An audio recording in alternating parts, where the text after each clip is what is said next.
Hello students, आज हम phase rule का लेक्चर 4 स्टार्ट करते हैं। लास्ट लेक्चर्स में हमने फेज़ रूल के बारे में पढ़ा, फेज़ रूल से संबंधित सारी डेफिनेशंस पढ़ी, हमने degrees of freedom last lecture number 3 में पढ़ा। आज हम वन कंपोनेंट सिस्टम अर्थात एक घटक तंत्र की बात करेंगे। एक घटक तंत्र अर्थात ऐसे तंत्र जिनमें केवल एक घटक अर्थात एक कंपोनेंट उपस्थित हो। तो आइए हम पढ़ते हैं one component system. One component system पढ़ने से पहले मैं आपको थोड़ा सा पिछली क्लास का रिवाइज करवा देती हूँ कि हमने फेज रूल क्या पढ़ा था। फेज रूल हमने पढ़ा था F plus P is equal to C plus two, जहाँ F था degree number of degrees of freedom, P था number of phases and C था number of components and plus two is the digit. अर्थात number of degrees of freedom plus number of phases का जो योग है वो number of components यानी घटकों की संख्या प्लस 2 के बराबर होता है। तो C है कॉम्पोनेंट यानी घटक, P है फेजेस अर्थात प्रावस्थाएं और F है डिग्रीज ऑफ फ्रीडम अर्थात स्वतंत्रता की कोटि, जिसे हम डिफरेंट वे में इस तरह से भी लिख सकते हैं। यदि इस P को हम राइट हैंड साइड ले जाएंगे प्लस P को, तो ये राइट हैंड साइड में माइनस P हो जाएगा। तो हमारा जो फेज रूल है वो इस प्रकार हो जाएगा F is equal to C minus P plus two. तो यही प्रावस्था नियम है, यानी F is equal to C minus P plus two लिखें या F plus P is equal to C plus two लिखें। तो ये प्रावस्था नियम के दो अलग अलग रूप हैं।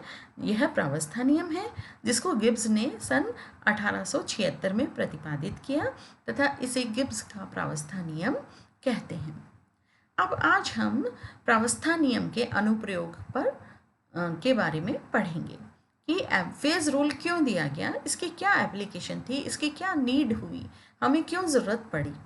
तो फेज रूल की एप्लीकेशन में सर्वप्रथम हम वन कंपोनेंट सिस्टम की बात करेंगे अर्थात एक घटक तंत्र की बात करेंगे, अर्थात ऐसे तंत्रों के बारे में पढ़ेंगे जिनमें केवल एक घटक उपस्थित हो। एक घटक अर्थात वन कंपोनेंट का मतलब है केवल एक ही केमिकल स्पीशीज इसमें उपस्थित हो।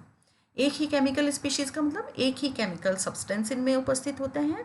एक घटक तंत्र ऐसे तंत्र जिनमें केवल एक केमिकल सब्सटेंस अर्थात एक केमिकल स्पीशीज उपस्थित होती है, जैसे फॉर एग्जांपल वाटर सिस्टम यानी जल तंत्र, गंधक तंत्र अर्थात सल्फर सिस्टम, कार्बन डाइऑक्साइड तंत्र अर्थात carbon dioxide system, carbon system, phosphorus system इत्यादि।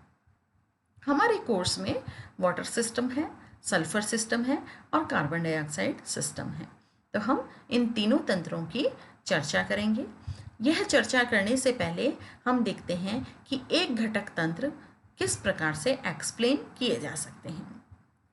एक घटक तंत्र में चूंकि हमें पता है कि नंबर ऑफ कंपोनेंट्स अर्थात घटकों की संख्या कितनी है, C इज इक्वल टू 1 है और C का यह मान हम प्रावस्था नियम में यदि रख दें, प्रावस्था नियम क्या था, प्रावस्था नियम यह था F plus P is equal to C plus two, जिसको हमने सिंप्लीफाई करके लिख दिया था F is equal to C minus P plus two, यानी F यानी डिग्री ऑफ फ्रीडम स्वतंत्रता की कोटि की संख्या is equal to number of components अर्थात घटकों की संख्या माइनस नंबर ऑफ फेजेस अर्थात प्रावस्थाओं की संख्या प्लस टू। तो यहाँ अगर इस फेज रूल में हम नंबर ऑफ कॉम्पोनेंट्स की संख्या कितनी रख दें, 1, यहाँ नंबर ऑफ कंपोनेंट्स की संख्या यदि 1 रख दें तो डिग्री ऑफ फ्रीडम कितनी हो जाएंगी, degrees of freedom will be equal to F will be equal to 1 minus P plus two अर्थात 3 minus P. Degrees of freedom कितनी हो जाएगी, कंपोनेंट्स का मान हमने 1 रख दिया और माइनस पी प्लस टू है और 1 प्लस 2 हो गया 3, तो 3 माइनस पी हो गई टोटल डिग्रीज ऑफ फ्रीडम। अब चूंकि हमें पता है कि किसी भी सिस्टम के लिए नंबर ऑफ फेजेज यानी प्रावस्थाओं की न्यूनतम संख्या मिनिमम नंबर कितना हो सकता है, 1। एक फेज तो किसी भी सिस्टम में होगी मिनिमम, अर्थात एक फेज तो यदि फेजेस का नंबर न्यूनतम संख्या यदि 1 रखें तो हमें नंबर ऑफ डिग्रीज की मैक्सिमम नंबर अर्थात अधिकतम संख्या प्राप्त हो जाएगी और नंबर ऑफ डिग्रीज की अधिकतम संख्या कितनी हो जाएगी, 3 माइनस 1 इज इक्वल टू कितनी हो जाएगी, 2। अतः स्वतंत्रता कोटि का अधिकतम मान कितना होगा, 2। और ये कौन कौन सी स्वतंत्रता की कोटि होंगी? यह होगी टेम्परेचर और प्रेशर। अर्थात तंत्र की पूर्ण अभिव्यक्ति के लिए, इसको पूरी तरह से एक्सप्लेन करने के लिए हमें मैक्सिमम 2 वेरिएबल्स की आवश्यकता होगी, जो कि क्रमशः ताप तथा दाब है।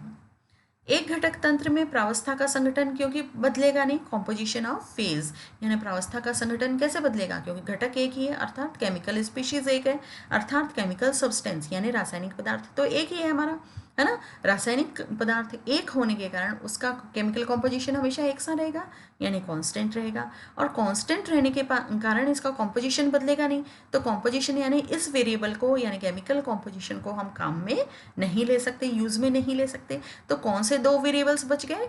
टेम्परेचर और प्रेशर। अर्थात वन कंपोनेंट सिस्टम की स्टडी करने के लिए हमें 2 वेरिएबल्स कौन कौन से काम में लेने होते हैं? टेम्परेचर और प्रेशर। इन्हीं 2 वेरिएबल्स को हम काम में लेते हैं, यानी स्वतंत्रता की जो कोटि है वो 2 कोटियां हैं हमारी, टेम्परेचर और प्रेशर, ठीक है। और कॉम्पोजिशन कोई यहाँ वेरिएबल नहीं होता है, क्योंकि एक ही केमिकल स्पीशीज़ है, एक ही केमिकल सब्सटेंस है। अब चूंकि डिग्रीज ऑफ फ्रीडम का न्यूनतम मान 0 हो सकता है, किसी भी तंत्र के लिए डिग्रीज ऑफ फ्रीडम के कितने मान हो सकते हैं? डिग्रीज ऑफ फ्रीडम जो है वो 0 होता है, और 1 भी हो सकता है, 2 भी हो सकता है, और 3 भी हो सकता है। पर मिनिमम वैल्यू कितनी होती है? 0, अर्थात 0। अर्थात कोई भी तंत्र न्यूनतम उसमें स्वतंत्रता की कोटि का मान 0 हो सकता है। और न्यूनतम मान यदि यहाँ 0 हो गया, स्वतंत्रता की कोटि का मान यदि हम न्यूनतम यहाँ F = 3 - P में हम 0 रख दें, तो यहाँ 0 रख देंगे तो हमारी नंबर ऑफ फेजेस मैक्सिमम कितनी हमें प्राप्त हो जाएंगी? 3। इस फॉर्मूले में हम डिग्रीज ऑफ फ्रीडम का मान, मिनिमम मान 0 रखते हैं, यानी 0 रखते हैं, तो मैक्सिमम नंबर ऑफ फेजेस जो है वो इसकी वैल्यू हमें प्राप्त हो जाएगी 3। अर्थात वन कंपोनेंट सिस्टम में किसी भी केमिकल स्पीशीज़ की 3 फेजेस हमें प्राप्त होती हैं, यानी 3 फेजेस को हम एक्सप्लेन कर सकते हैं। अर्थात मैक्सिमम वैल्यू प्रावस्थाओं की कितनी हो जाएंगी? 3। तो इससे हम क्या महत्वपूर्ण निष्कर्ष निकालेंगे? इससे हम 2 महत्वपूर्ण कंक्लूजन हम निकाल सकते हैं। पहला कंक्लूजन क्या होगा कि वन कंपोनेंट सिस्टम्स को 2 वेरिएबल्स के द्वारा एक्सप्लेन किया जाता है। कौन कौन से वेरिएबल्स? टेम्परेचर और प्रेशर।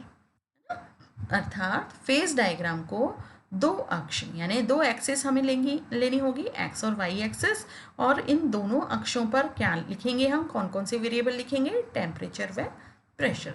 तो वन कंपोनेंट सिस्टम को 2 वेरिएबल यानी 2 एक्सिस टेम्परेचर और प्रेशर के द्वारा एक्सप्लेन किया जाएगा, और जिसे हम टेम्परेचर प्रेशर डायग्राम कहते हैं। तो इस प्रकार के जो आरेख होंगे, डायग्राम्स होंगे, इस तरह के phase diagram, one component system के फेज डायग्राम को हम क्या कहेंगे? टेम्परेचर प्रेशर डायग्राम, क्योंकि 2 वेरिएबल्स हमें एक्सप्लेन करने हैं, टेम्परेचर और प्रेशर को। एक एक्सिस पे हम टेम्परेचर ले लेंगे और दूसरी एक्सिस पर प्रेशर ले लेंगे। दूसरा क्या इसका कंक्लूजन निकला? दूसरा निकला कि एक घटक तंत्रों में अधिक से अधिक 3 प्रावस्थाएं साम्य में रह सकती हैं। अर्थात हमने ये देखा कि मैक्सिमम नंबर ऑफ फेजेस हमने निकाली थी 3, अर्थात मैक्सिमम 3 प्रावस्थाएं एक साथ इक्विलिब्रियम में उपस्थित रह सकती हैं। तो हमने कॉमनली ये देखा कि एक घटक तंत्रों में 2 वेरिएबल्स काम में आएंगे। कौन कौन से? टेम्परेचर और प्रेशर। और टेम्परेचर और प्रेशर वेरिएबल्स को हम एक्स और वाई एक्सिस पर दिखाएंगे, इसलिए इस प्रकार के फेज डायग्राम को हम क्या कहेंगे? टेम्परेचर प्रेशर डायग्राम कहेंगे। और दूसरा यह निष्कर्ष निकला कि एक घटक तंत्रों में किसी भी घटक की यानी किसी भी केमिकल स्पीशीज़ की कितनी मैक्सिमम प्रावस्थाएं हो सकती हैं?